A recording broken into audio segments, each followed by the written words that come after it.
तो आज हम देखेंगे स्टूडेंट जो CHSL और MTS 2023 का जो सिलेबस है वो क्या कहता है, किस टाइप का सिलेबस होगा, न्यू पैटर्न पे हमारा सिलेबस क्या होगा वो आज हम देखेंगे। उसके साथ साथ हम क्वेश्चंस भी चेक करेंगे। तो चलिए यहाँ पे आप चेक करते हैं, देखते हैं क्या क्या क्या है। जनरल मेंटल एबिलिटी में क्या क्या आएगा, देखो पार्ट्स वाइज यहाँ पे डिवाइड किया गया है, जो पार्ट्स है उसमें हम देखेंगे।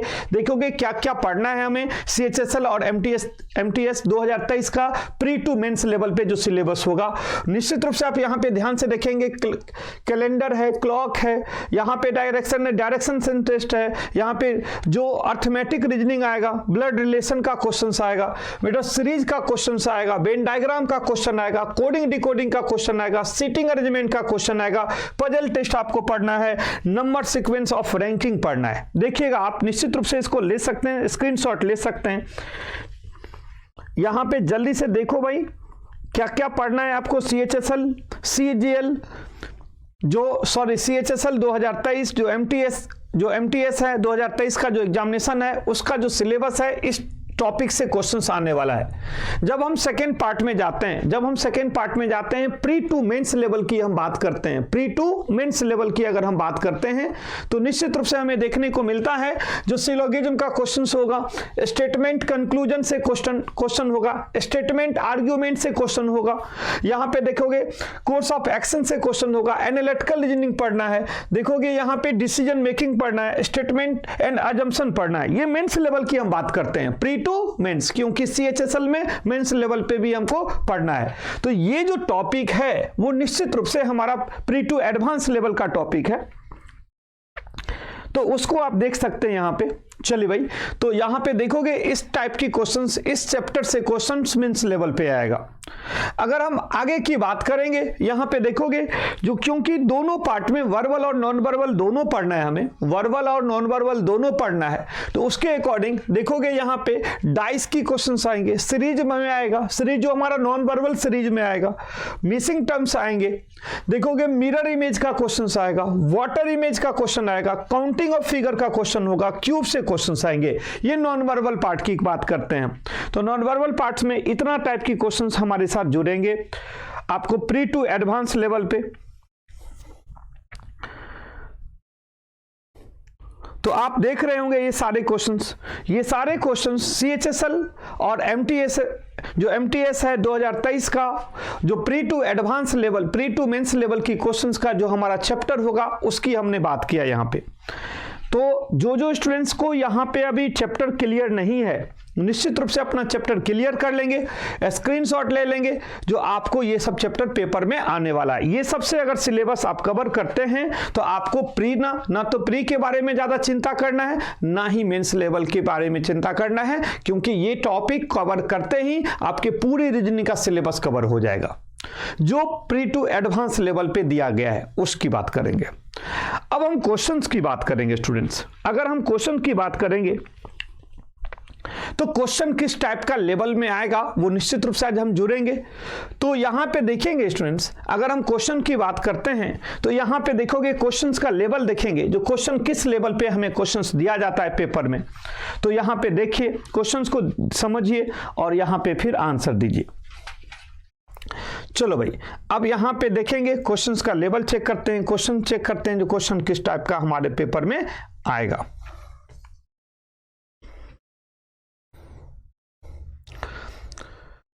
चलो भाई, यहां पे ध्यान से देखोगे। अब देखो इस क्वेश्चन को हम कैसे बनाएंगे, यहां पे इस क्वेश्चन को हम कैसे बनाएंगे। ये जो क्वेश्चन है वो एनालॉजी का क्वेश्चन है। किसका है बेटा? एनालॉजी का क्वेश्चन है। एनालॉजी का क्वेश्चन हमें कैसे बनेगा, इस क्वेश्चन का आंसर क्या होगा, ध्यान से देख सकते हैं आप। आंसर भी दे सकते हैं, जो स्टूडेंट्स आंसर देना चाहेंगे वो आंसर भी देंगे।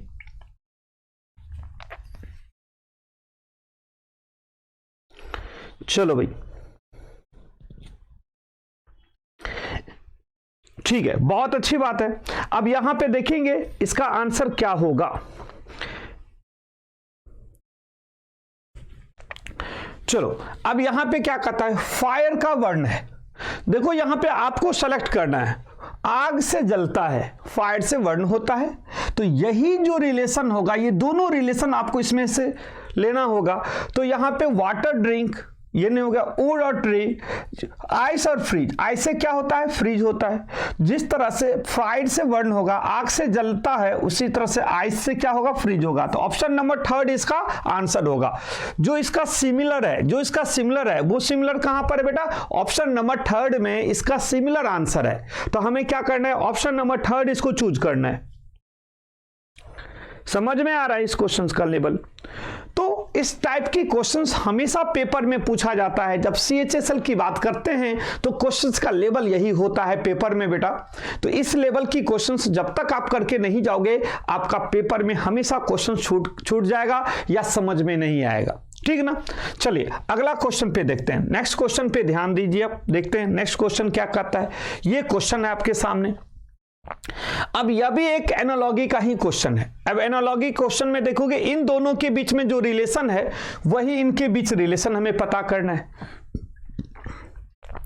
ये रिलेशन हमें क्या है, इस दोनों के बीच का रिलेशन क्या है, इनके बीच का रिलेशन क्या होगा। अगर हम बात करेंगे इन दोनों के बीच का रिलेशन पता कैसे करेंगे भाई, पहले हम इसको डिजिट से देखेंगे। देखोगे यहां पर 11 है, यहां पे 12 है, यहां पे 13 है, यहां पे 14 है। 11 है, 12 है, 13 है, 14 है, यहां पे 9 है, यहां पे 10 है, यहां पर 11 है, यहां पे 12 है। देखोगे 11 से 9 तो कितना का डिफरेंस है भाई, 2 का। यहां पे 12 से, यहां पे 11 से 9 -2, 12 से 10 -2, 13 से 11 -2, 14 से 12 -2। अगर आप ध्यान से देखिए भाई तो इनके बीच में -2 का है, इसके बीच में -2 है, इनके बीच -2 है, तो इनके बीच -2 होगा। तो वही रिलेशन यहां पे भी लगाएंगे, -2 का रिलेशन लगाएंगे। किसका रिलेशन लगाएंगे स्टूडेंट, -2 का रिलेशन लगाएंगे। क्योंकि इसका 20 है तो यहां पे क्या हो जाएगा बेटा, अगर यहां पे हो जाएगा 18, 21 है, 21 का हो जाएगा 19। देख रहे हो आप, 22 है तो यहां पर हो जाएगा 20, 23 है तो यहां पर हो जाएगा भाई 23, 21, तो यहां पे हो जाएगा RST और U, RSTU। ऑप्शन नंबर देखो RSTU किस ऑप्शन में है। अगर आप ध्यान से देखेंगे ऑप्शन आपको मिल गया होगा, जो इसका आंसर क्या होगा, क्या होगा भाई, इसका आंसर होगा ऑप्शन नंबर 4 RSTU। ठीक है ना बेटा। कितना आसान क्वेश्चन था ये क्वेश्चन हमारे लिए बहुत इजी था। इस टाइप की क्वेश्चंस हमेशा पेपर में पूछा जाता है। चलिए रीजनिंग का बुक आएगा तो हम बताएंगे। मेरा रीजनिंग का बुक अभी लेटेस्ट मार्केट में अपडेट होने वाला है। जब अपडेट बुक आएगा तो हम आपके सामने निश्चित रूप से रखेंगे और अपडेट बुक के बारे में हम निश्चित रूप से आपके बारे में बताएंगे। चलिए तो यहां पे देखोगे इस क्वेश्चंस का लेवल, इसी टाइप की क्वेश्चंस हमें पढ़ना है पेपर के लिए बेटा। क्योंकि जब तक इस लेवल की क्वेश्चंस हम नहीं पढ़ेंगे CHSL मेंस लेवल हमारा नहीं निकल पाएगा। चलो अगला क्वेश्चन देखते हैं, अगला रीजनिंग की क्वेश्चन देखते हैं। देखोगे क्वेश्चन में यहां पे दे दिया है। अब देखोगे ये MTS लेवल का क्वेश्चन है। ये जो क्वेश्चन है बेटा वो MTS लेवल का क्वेश्चन है। यहां पे ये भी एनालॉजी का क्वेश्चन है, लेकिन CHSL के लिए नहीं है, ये MTS लेवल का क्वेश्चन है। आपका आंसर आना चाहिए, ये क्वेश्चन देखते ही आपका आंसर आना चाहिए। ठीक है जी। चलिए एक बार इसको ध्यान से देखिए, समझिए इस क्वेश्चंस को। ये MTS लेवल की क्वेश्चन है। क्या कहता है भाई, 3 से 27 कहता है, 3 से 27 मतलब 3 का क्यूब है, 3 का क्यूब है, 3 × 3 × 3, 3 3 3, तो 3 का क्यूब कितना होता है, 3 का क्यूब होता है बेटा कितना, 3 × 3 × 3 कितना होगा, 27 होगा। तो उसी तरह से यहां पे 4 का क्यूब होगा, कितना होगा, 4 × 4 × 4, यहां पर होगा 64। और ऑप्शन नंबर 2 इसका आंसर होगा। लेकिन ये MTS लेवल में पूछा जाएगा। समझ में आ रहा है, क्लियर कॉन्सेप्ट है। ठीक है, मैं दोनों पे क्वेश्चन लाया हूं, CHSL पे भी क्वेश्चन लाया हूं आज बताने के लिए जो किस लेवल पे आपको पढ़ना है। प्रैक्टिस तो हम डेली करेंगे।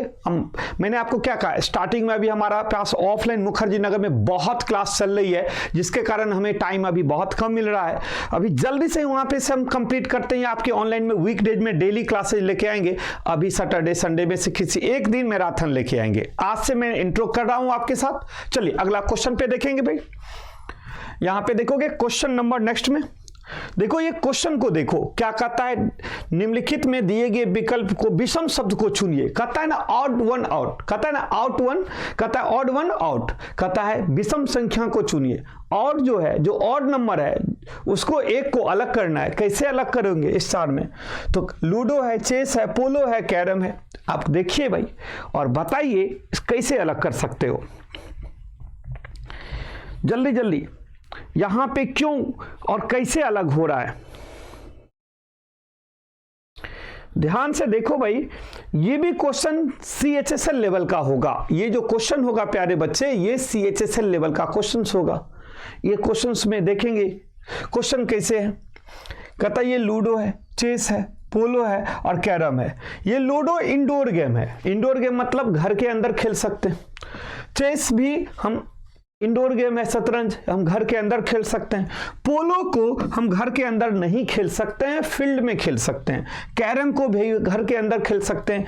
ये जो तीनों है वो इंडोर गेम है, घर के अंदर खेल सकते हैं। पोलो को घर के अंदर नहीं खेल सकते हैं, फील्ड में खेल सकते हैं। इसलिए जो पोलो है वो चारों से अलग है। क्लियर हो गया भाई? बिल्कुल क्लियर है, कोई परेशानी नहीं, समझ में आ रहा होगा सभी को। बिल्कुल क्वेश्चंस का लेवल आप देख रहे होंगे, यहां पे क्लियर भी कॉन्सेप्ट हो रहा होगा। अगला क्वेश्चन पे चलेंगे हम लोग। चलिए नेक्स्ट क्वेश्चन पे ध्यान दीजिए प्यारे बच्चे। क्या कहता है देखो कि इस चार में से एक को अलग करना है।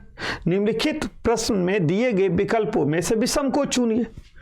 अब विषम को चुनना है। सबसे ज्यादा एनोलॉजी का क्वेश्चन आता है, सबसे ज्यादा क्लासिफिकेशन वर्गीकरण जिसको हम ऑड वन आउट कहते हैं, इसी सबसे तो पेपर में क्वेश्चन आता है। तो वो सबसे पहले क्वेश्चन पढ़ना है हमें। देखोगे इस चार में से अलग करेंगे। अल्फाबेट है तो हम डिजिट पे डिफरेंस निकालेंगे और पता करेंगे इसमें से अलग कौन है।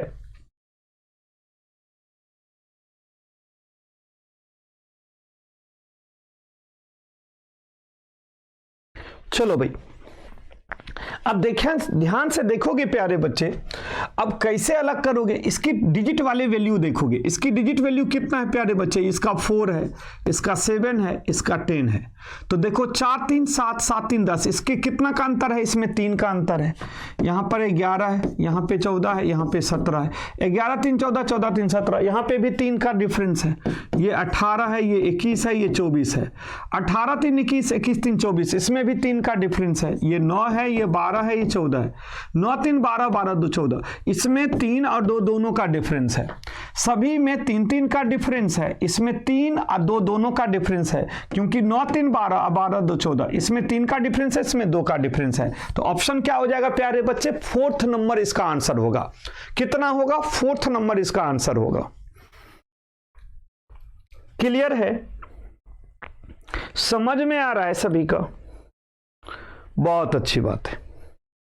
चलिए नेक्स्ट क्वेश्चन पे चलते हैं। अगला क्वेश्चन क्या कहता है हमें, देखोगे यहां पे। अब इस क्वेश्चन को देखते ही आपको समझना है, इस चार में से एक को अलग करना है। अब इस चार में से एक को अलग करना है। किसको अलग करेंगे, अब कैसे अलग करेंगे, डिजिट को अलग करना है। इसमें से 31 37 43 49 अलग कौन सा हो रहा है, क्यों हो रहा है, दोनों जानना आपको जरूरी है। चलिए भाई देखते हैं। अब देखोगे ये जो 49 है प्यारे बच्चे, ये जो 49 है वो परफेक्ट स्क्वायर्ड है। क्या है बेटा, ये स्क्वायर्ड है। ये नहीं, किसका स्क्वायर्ड है, 7 का स्क्वायर है। जबकि 31 37 43 ये प्राइम नंबर है ना जी, प्राइम नंबर अभाज्य संख्या है। और ये क्या है, ये तीनों प्राइम नंबर है और ये 4th नंबर स्क्वायर्ड है। तो हम क्या करेंगे, इसको 4 में से अलग करना है, ऑड वन आउट करना है, तो 4th नंबर इसका आंसर लेंगे। समझ में आ रहा होगा? चलिए भाई अगला क्वेश्चन देखो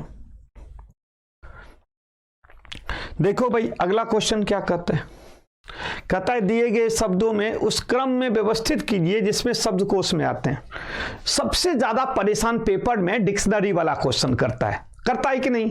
हम बच्चे से जब हमें इंट्रोडक्शन होता है पेपर के बाद, तो मुझे पता चलता है कि किस किस टॉपिक में प्रॉब्लम ज्यादा बच्ची को होता है, वो टॉपिक की क्वेश्चन हम पहले करवा देते हैं। जैसे एनालॉजी का क्वेश्चन, ऑड वन आउट का क्वेश्चन, शब्दकोश मतलब डिक्शनरी वाले क्वेश्चन जब पेपर में बैठते हैं तब प्रॉब्लम होता है। तो मेरा यह कहना है कि हम उस चैप्टर को पहले करवा देंगे, उसकी क्वेश्चंस हमेशा पहले लाएंगे, क्योंकि बाद में छूटने का चांस ज्यादा होता है।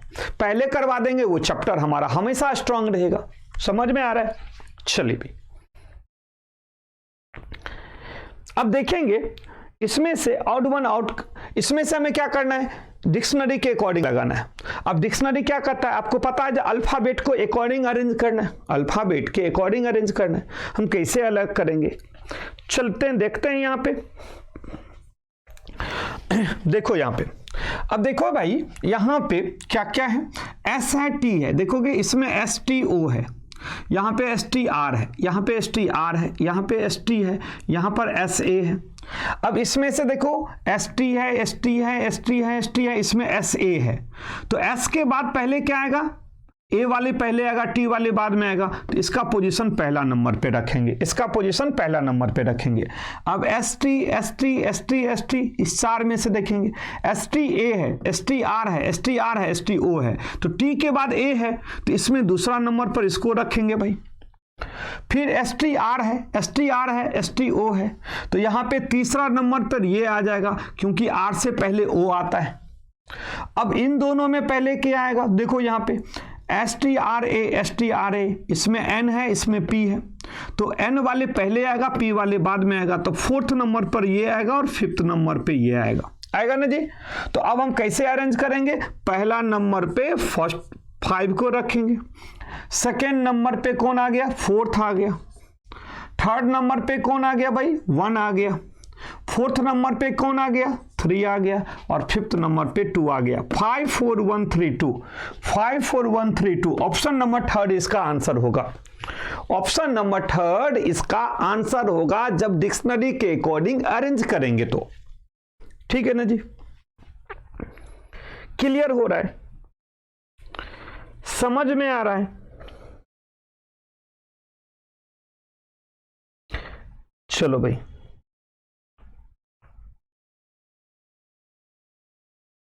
चलिए भाई, तो क्लियर है, निश्चित रूप से बहुत अच्छी तरह से क्लियर हो गया होगा।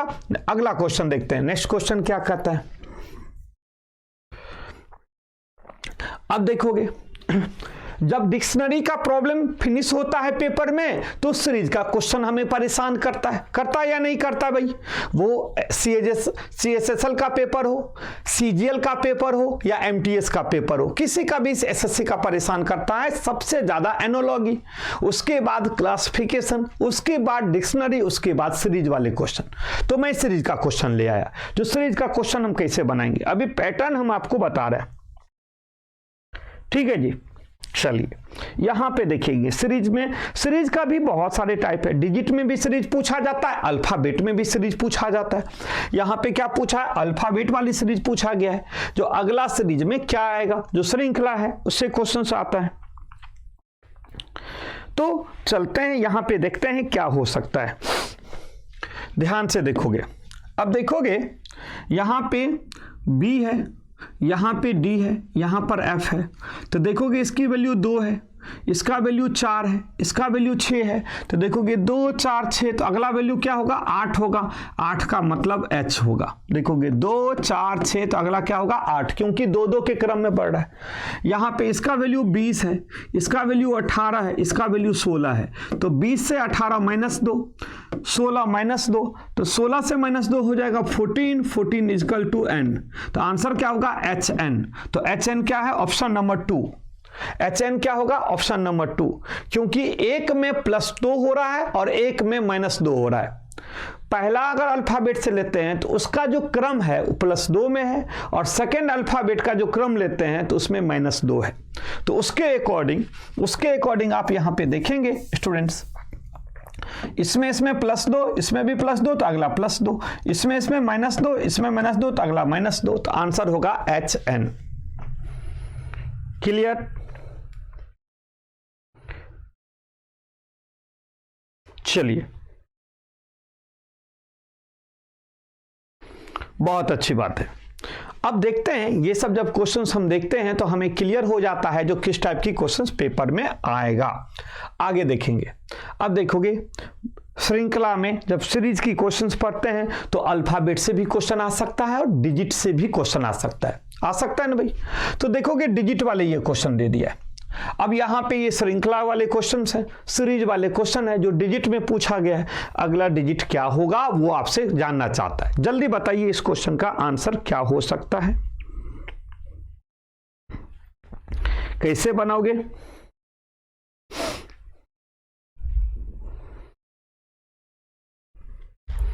बहुत अच्छी बात है भाई, यहां पे आंसर बहुत अच्छे से दे रहे हैं स्टूडेंट सब।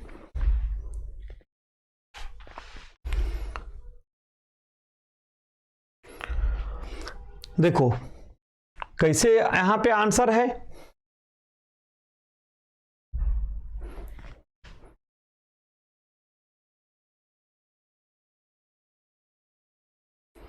बहुत अच्छी बात है।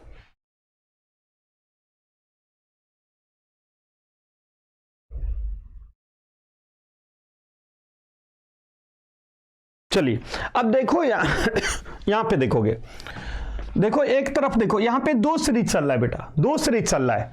3 में 2 सम किए 5, 5 में 3 8, 8 4 12, 12 5 17। यहां पे देखोगे क्रम में बढ़ता जा रहा है। देखोगे 3 में 2 सम किया 5, 5 में 2, देखो 3 में 2, 2 के बाद 3 सम किया तो 8, 8 में 4 सम किए तो 12, 12 में 5 सम करेंगे 17। पहले 2 सम हो रहा है, फिर 3 सम हो रहा है, फिर 4 सम हो रहा है, फिर 5 सम हो रहा है। यहां पे ध्यान से देखोगे 3 में 2 सम करेंगे तो 5 होगा, 5 में 3 सम करेंगे तो 8 होगा, 8 में 4 सम करेंगे तो 12 होगा, 12 में 5 सम करेंगे तो 17 होगा। आगे हमारा ये सीरीज कंप्लीट हो गया। अब दूसरा सीरीज यहां पे देखोगे, ये 2 का क्यूब है बेटा, ये 3 का क्यूब है, ये 4 का क्यूब है, ये 5 का क्यूब है, तो अगला क्या होगा 6 का क्यूब होगा, 216 आंसर होगा। 6 का क्यूब होगा 216। ऑप्शन नंबर 1 इसका आंसर होगा। ऑप्शन नंबर 1 इसका आंसर होगा।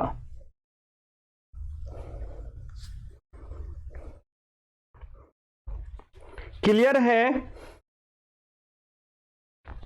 मैं अभी मुखर्जी नगर दिल्ली में थोड़ा सा ऑफलाइन क्लास में बिजी हूं, बहुत सारे बैचेज हैं हमारे पास, इसलिए थोड़ा कंप्लीट करके आना है, इसलिए मैंने अभी ज्वाइन किया हूं आपके चैनल से। और मैं ये चैनल से ज्वाइन करके मैं ये चाहता हूं जो अभी वीकेंड में मैं आऊं, फिर मैराथन लेके आऊं, धीरे धीरे हमारा बैचेज जैसे कंप्लीट होता है मुखर्जी नगर में तो फिर मैं आपको कंटिन्यू वीकडेज में भी आऊंगा अभी, ठीक ना जी। चलिए तो नेक्स्ट क्वेश्चन पे चलते हैं। बिल्कुल यहाँ पे नेक्स्ट क्वेश्चन पे चलते हैं। अगला क्वेश्चन क्या कहता है वो चीज यहाँ पे देखते हैं। नेक्स्ट क्वेश्चन पे यहाँ पे देखो भाई, अब देखो ये मैथ्स की क्वेश्चन है, उसे रीजनिंग में भी एज आता है, ऐसा नहीं है जो एज का क्वेश्चन रीजनिंग में नहीं दिया है, लेकिन एक्चुअल में ये मैथ्स के क्वेश्चंस हैं। कोई बात नहीं, मैथ्स है तो क्या है, बनना तो है ही, क्योंकि रीजनिंग में भी एज पढ़ना है। तो चलिए क्वेश्चन को समझिए, पहले क्वेश्चन को समझते हैं फिर क्वेश्चंस को बनाते हैं। क्या कहता है, पी और क्यू की वर्तमान आयु का अनुपात जो रेशियो है वो 5:8 है। कहता है 3 वर्ष के बाद, अभी एक एज का रेशियो बताया है 3 और उसके 3 वर्ष के बाद पूछ रहा है, 3 वर्ष के बाद उसका आयु ये हो जाएगा। पहले का भी रेशियो दिया है, आफ्टर 3 इयर्स 3 वर्ष के बाद का भी रेशियो 8 और 11 का अनुपात दिया है। तो क्यू का वर्तमान आयु पूछ रहा है, आराम से निकल जाएगा बेटा, क्योंकि दोनों का रेशियो पता है तो हम क्या करेंगे, उसे एक्स पर मान लेते हैं। हम क्या करेंगे बेटा, उसको हम एक्स पर मान लेते हैं। प्रेजेंट एक्स को हम क्या मान लेते हैं, प्रेजेंट एक्स को हम एक्स मान लेते हैं। अगर हम प्रेजेंट को एक्स मान लेते हैं एज, तो इसका रेशियो दिया हुआ है ना, एज तो नहीं दिया है, तो प्रेजेंट को हम एक्स एज मान लेते हैं। तो प्रेजेंट एज में पी और क्यू, पी का योग कितना हो जाएगा, मान लो एक्स हम प्रेजेंट एज मान लेते हैं, तो उसके अकॉर्डिंग कितना हो जाएगा 5x, और एक का हो जाएगा बेटा, पी का हो जाएगा 5x, यहां पे लिख लेते हैं, P का हो जाएगा 5x, और यहां पे क्या है भाई Q का हो जाएगा बेटा 8x, यही तो कहता है ना दोनों का, 5 और 8 का रेशियो है। और उसके 3 वर्ष के बाद कहता है, तो 3 वर्ष के बाद देखेंगे, यहां पे ध्यान से देखोगे, 3 वर्ष के बाद 5x + 3 और दूसरा कहता है 8x + 3। 3 वर्ष के बाद क्या हो जाएगा भाई, कितना का रेशियो हो जाएगा, 8/11, 8:11 का रेशियो हो जाएगा। यही तो कहता है 8:11 का रेशियो हो जाएगा। चलिए अब हम इसको क्रॉस मल्टीप्लाई कर देते हैं, 11 × 5 = 55x प्लस 11 × 3 = 33। अब इधर आ जाते हैं, 8 × 8 = 64, 64x प्लस 24, 8 × 3 = 24। x को एक तरफ ले आते हैं, डिजिट को एक तरफ ले आते हैं, x को एक तरफ ले आते हैं, डिजिट को एक तरफ ले आते हैं, कोई परेशानी नहीं। तो 64x में से 55x, यहां पे हम क्या करेंगे भाई, 64x - 55x बराबर इधर 33 - 24, यही हम कर देते हैं, कोई परेशानी नहीं। तो हमारा क्या बचेगा भाई, यहां पे 64 में से 55 गया, 9 × 14 = 9x बराबर 9 × 4 = 13, 9। तो x बराबर कितना बचा भाई, यहां पर x के बराबर हमारे पास आ गया 1, क्योंकि कितना हो जाएगा, 9/9 = 1 आ गया, x का वैल्यू 1 आ गया, कोई परेशानी नहीं। तो x का वैल्यू 1 आ गया। अब यहां पे प्रेजेंट आयु हमें बता दिया गया है, p का 5x, q का 8x। पूछा किसका भाई, यहां पे देखोगे किसका पूछा है, q के बारे में पूछा है।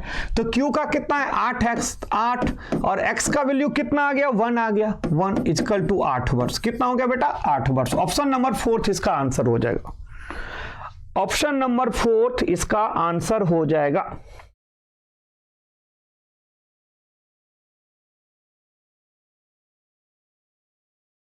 चलिए बहुत बहुत धन्यवाद, आप हमारे बहुत वेट कर रहे हैं स्टूडेंट्स, तो बहुत बहुत धन्यवाद। बहुत अच्छा लगता है, क्योंकि देखो हम पढ़ने और पढ़ाने में विश्वास ज़्यादा करते हैं। एक बात ध्यान से रखना, मेरा सारी वीडियो में देख लोगे, आज से न मैं 15 साल से पढ़ा रहा हूँ मुखर्जी नगर दिल्ली में, या जब से 2018 से ऑनलाइन क्लासेज स्टार्ट हुआ तब से मैं सारे प्लेटफॉर्म पे भी पढ़ाया है। बस हम सिर्फ, हमारा मोटो एक ही रहता है, जो सिर्फ बच्चे को क्या चाहिए उसको दो। जो सेलेक्टिव बच्चे हैं, जो स्टूडेंट रिजल्ट लेना चाहते हैं, उसके लिए मैं बनाऊं, हमेशा मैं उसी के लिए बना हूं जो स्टूडेंट को सिलेक्शन चाहिए।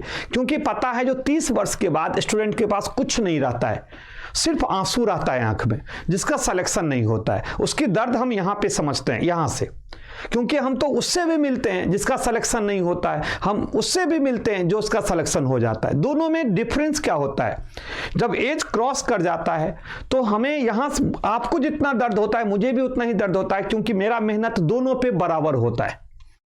तो हम उस स्टूडेंट के हमेशा समर्पित रहते हैं, उस स्टूडेंट के लिए जो रिजल्ट देना चाहता है, जो रिजल्ट के लिए मर मिटता है। अगर स्टूडेंट्स का किसी कारणवश रिजल्ट नहीं हुआ, उसके लिए फिर हम, उसका रास्ता मैं देखता हूं कैसे होगा। जो स्टूडेंट पढ़ लेगा ना, उसका 25 रास्ता ओपन होता है, और जो स्टूडेंट पढ़ेगा ही नहीं तो रिजल्ट नहीं होने के बाद भी उनके पास कुछ नहीं रहता है। और जो तैयारी अच्छा से कर लिया ना, अगर किसी कारणवश रिजल्ट नहीं हुआ ना, तो मैं उसको जॉब दे दूंगा भाई, कहीं ना कहीं से। गवर्नमेंट नहीं है तो बहुत सारे सेक्टर है, लेकिन उसके पास नॉलेज होना चाहिए, रियल नॉलेज होना चाहिए। तो इसीलिए मैं कहता हूं, पढ़ लो हमारे साथ, मेहनत कर लो, और उस स्टूडेंट के लिए हमेशा मैं तैयार रहता हूं। 24 घंटा, रात में कहोगे सर कोई भी प्रॉब्लम है, मैं तो यहां पे सारे क्वेश्चन रात भर सॉल्व करता रहता हूं, जितना कैपेसिटी है। तो आपके लिए हमेशा तैयार हूं। चलिए अगला क्वेश्चन पे चलते हैं।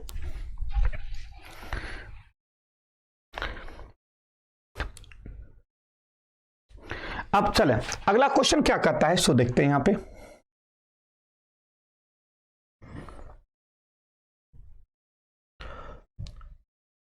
देखो, यहां पे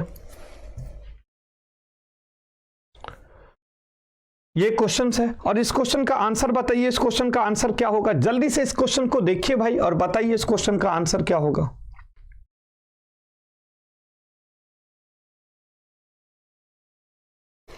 ध्यान से देखोगे क्या कहता है। दिवाकर ने एक महिला की ओर इशारा करते हुए उसने कहा, क्या कहा भाई, उसकी मां का इकलौता पोता। सुनो यहां पे क्या कहता है, दिवाकर ने एक महिला की ओर इशारा करते हुए एक महिला की ओर इशारा करते हुए कहा, उसकी मां, महिला को कहता है, जो उस महिला की मां का इकलौता पोता, उस महिला की मां का इकलौता पोता मेरा बेटा है। क्लियर रिलेशन है। उसकी मां, एक औरत की ओर कहा, जो उसकी जो मां है उसका इकलौता पोता मेरा बेटा है, तो ऑलरेडी उस महिला का दिवाकर से किस प्रकार संबंधित है? बहुत इजी क्वेश्चन भाई, ब्लड रिलेशन से, बहुत इजी क्वेश्चन है। क्या होगा भाई?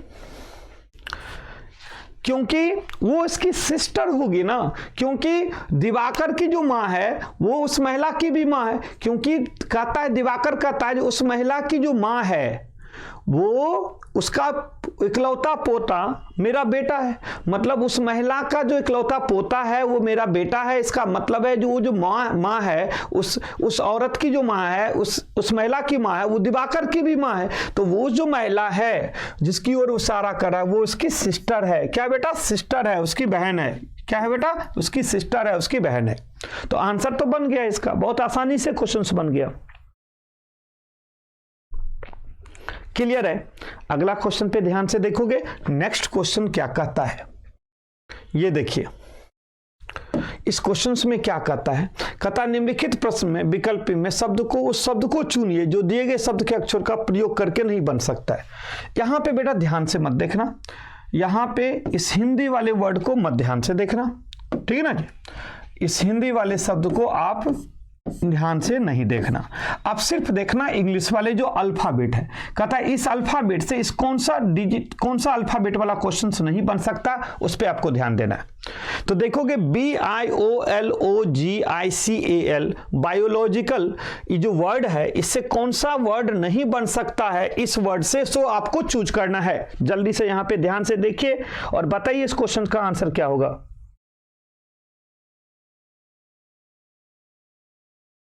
जल्दी से यहां पे ध्यान से देखो और क्वेश्चन का आंसर बताइए, जिस क्वेश्चन का आंसर क्या है।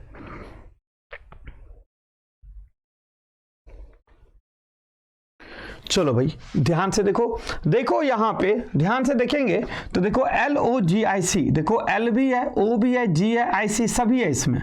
देखो GLOB, इसमें B भी है, E भी, इसमें E नहीं है। देखो कहीं भी E नहीं है, जबकि यहां पे E है, जबकि यहां पे E है और इसमें कहीं भी E नहीं है। तो ऑप्शन क्या होगा बेटा? 2 नंबर होगा, जो इस वर्ड से ये नहीं बन सकता है क्योंकि इसमें E है, जबकि ऊपर वाले अल्फाबेट में E नहीं है। तो कौन नहीं बन सकता है? ऑप्शन नंबर 2 नहीं बन सकता है।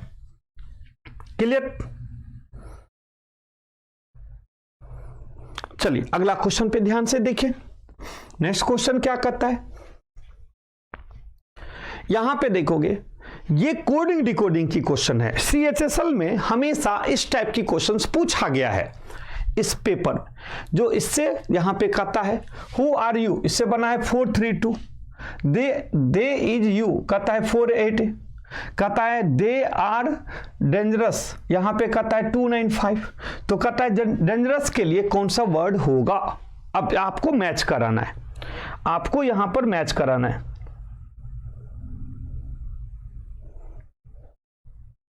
चलिए भाई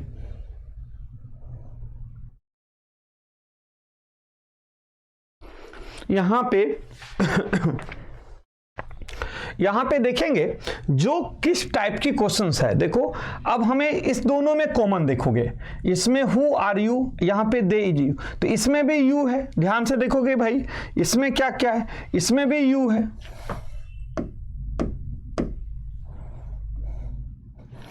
इसमें भी यू है और इसमें भी यू है। देख रहे हो? अब इसमें भी क्या क्या वर्ड है भाई? 4 है। ये जो 4 है वो किसके लिए आ गया भाई? यू के लिए 4 आ गया। अब ध्यान से देखेंगे हु आर यू, यहां पे दे इज यू। अब फर्स्ट और सेकंड में यू कॉमन है, सेकंड थर्ड में देखोगे क्या कॉमन भाई? दे और दे, इसमें भी दे है भाई और इसमें भी दे है। अब इन दोनों में क्या कॉमन है? इसमें भी 5 है, इसमें भी 5 है। ऊपर नीचे में कोई कॉमन है, इसमें r है और इसमें भी r है। अब ऊपर नीचे में कोई डिजिट में कॉमन है, इसमें भी 2 है, इसमें भी 2 है। तो पूछा है डेंजरस के लिए, तो डेंजरस किस में है, इसमें। तो यहां पे बताओ डेंजरस के लिए कौन सा है आया, 9 बचा हुआ है। कौन सा बचा हुआ है बेटा, 9 बचा हुआ है। ऑप्शन नंबर 4 इसका आंसर होगा।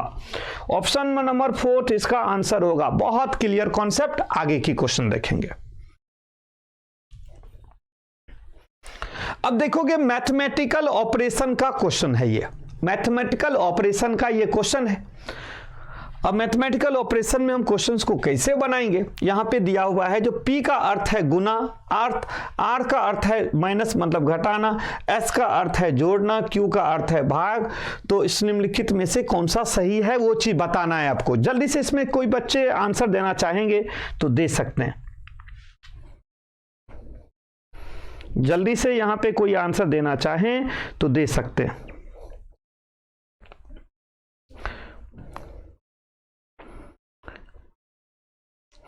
क्या भाई, यहां पे देखेंगे दे दिया है P का अर्थ है गुना, देख रहे हो, P का अर्थ है गुना, R का अर्थ है घटाना, R का अर्थ है माइनस, और यहां पे S का अर्थ है जोड़ना, S का अर्थ है प्लस, और क्या है भाई, Q का अर्थ है भाग, और Q का अर्थ है भाग। उसके अकॉर्डिंग यहां पे देखेंगे 8 आंसर कौन सा होगा, तो R का आंसर है भाई माइनस, और Q का अर्थ है भाई डिवाइड, और S का अर्थ क्या है, प्लस, अर्थ का है प्लस। तो यहां पे देखोगे अगर 60 को 15 से डिवाइड करेंगे तो 4 होगा, तो 4 और 2 6। यहां पे देखोगे 15 को 60 से डिवाइड करेंगे तो 4 होगा, 4 और 2 6 होगा। तो यहां पे 18 है। तो क्या ऑप्शन हमारा बन सकता है? तो देखेंगे भाई, यहां पे ध्यान से देखोगे, यहां पे ध्यान से देखोगे जो 15 को 60 से डिवाइड करेंगे 4 होगा, माइनस 4 होगा क्योंकि माइनस आगे है। तो देखोगे 18 2 20, 18 2 20, और 20 में से अगर हम 1 करेंगे यहां पे तो कितना होगा भाई,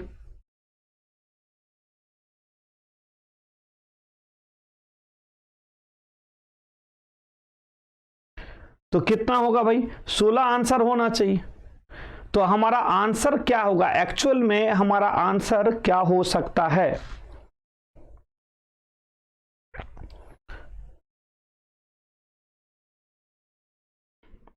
चलो, मुझे लगता है कि यहाँ पे ऑप्शन में थोड़ा सा प्रॉब्लम है, इस ऑप्शन में गलत है, क्योंकि यहाँ पे 18 और 2 20 हो जाएगा, 20 में से 4 गया तो कितना बचेगा, 20 में से 4 गया तो 16 4 20, यहाँ पे 8 नहीं होगा बेटा, यहाँ पे 16 होगा, और ऑप्शन नंबर 1 ही सही है।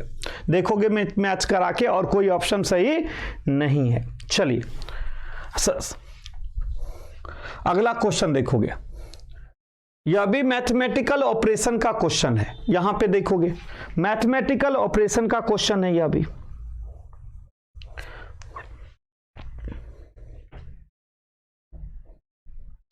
इस क्वेश्चन को आप कैसे बनाओगे, जल्दी से देखिए इस क्वेश्चन में से।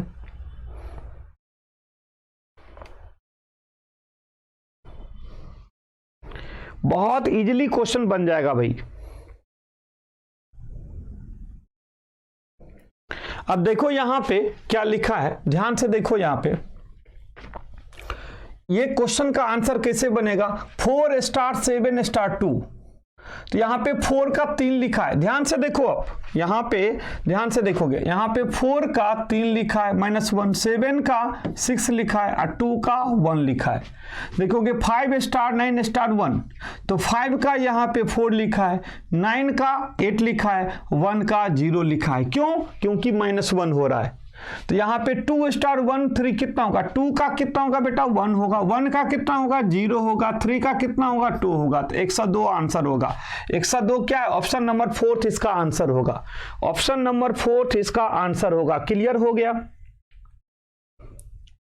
ठीक है, तो बिल्कुल क्लियर है बेटा, आपका इस टाइप की क्वेश्चंस हमेशा रहेगा पेपर में। आज मैंने यही चीज आपको समझाने आया था, जो सिलेबस क्या होगा, सिलेबस का जो चैप्टर होगा वो प्री टू मेंस लेवल पे क्या होगा और क्वेश्चंस का लेवल क्या पूछा जाएगा, आज हम उस पर डिस्कस किए। आज हमारे साथ जुड़ने के लिए बहुत बहुत धन्यवाद, और आप इसी तरह से हमारे साथ जुड़े रहेंगे तो वीकेंड बैच में हम जरूर अभी आएंगे, फिर वीकडेज में भी आएंगे आपके साथ। तो ऑल द बेस्ट, फिर मिलते हैं अगली क्लास में।